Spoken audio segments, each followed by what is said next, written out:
Welcome to Real Returns, the real estate investment show that puts clarity, confidence, and cash flow at the center of your strategy. Join host Curtis Waters as we break down deals, decode trends, and deliver the tools you need to build long-term.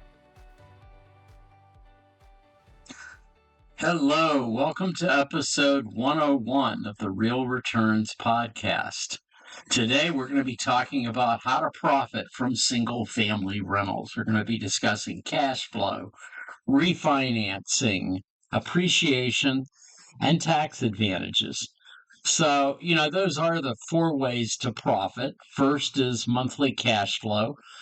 We normally recommend that your rentals provide at least $200 per rental unit per month.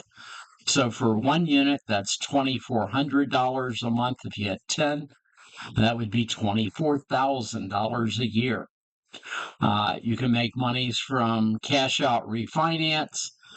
You might be able to pull out 10 to 25,000 in tax-free cash.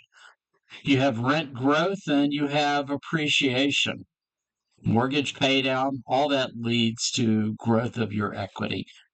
So let's say that your rent is $1,200 a month on a single family rental. Your expenses, your principal, interest, taxes, and insurance, plus maintenance, is $1,000 a month. Your rent is $1,200, so your net cash flow is $200 per unit per month. So that cash flow of $1,200 minus your expenses, of course, is your $200. Now, I'm not a tax professional, and I certainly recommend you talk to a professional about this.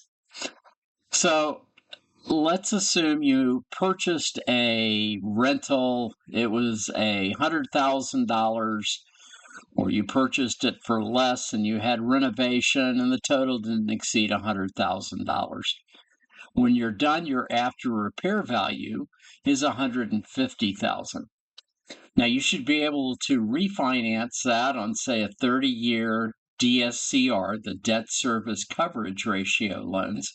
It's 75% of that loan to value, which would be $112,500, leaving you with $12,500 of tax-free cash. Your 5-year profit, of course, would be your $12,000 cash flow, $2,400 a year times 5 years, plus growth in equity, plus the money you receive from refinancing. So in 5 years, that rental at $100,000 has provided you essentially with $42,500 of increased cash and wealth. So as far as tax strategies, as a rental property owner, there are tax advantages that you get. First is depreciation. So talk to a tax professional if you have questions about this. Depreciation should run on a $100,000 house, roughly $5,500 a year. If you wanted to sell that at some point, one of the ways to sell and not pay capital gains, what you're doing is you're deferring those capital gains is to do a 1031 exchange. So the next property or properties you buy would be for equal or higher amounts. And of course, you get write-offs. You can expense the repairs, your property-related travel, and any management fees. So the final takeaway is your growing cash flow for monthly freedom, your refinancing for your growth capital, appreciation provides long-term wealth, and the tax benefits essentially boost your net returns. So you start small, scale fast, and let tenants fund your empire.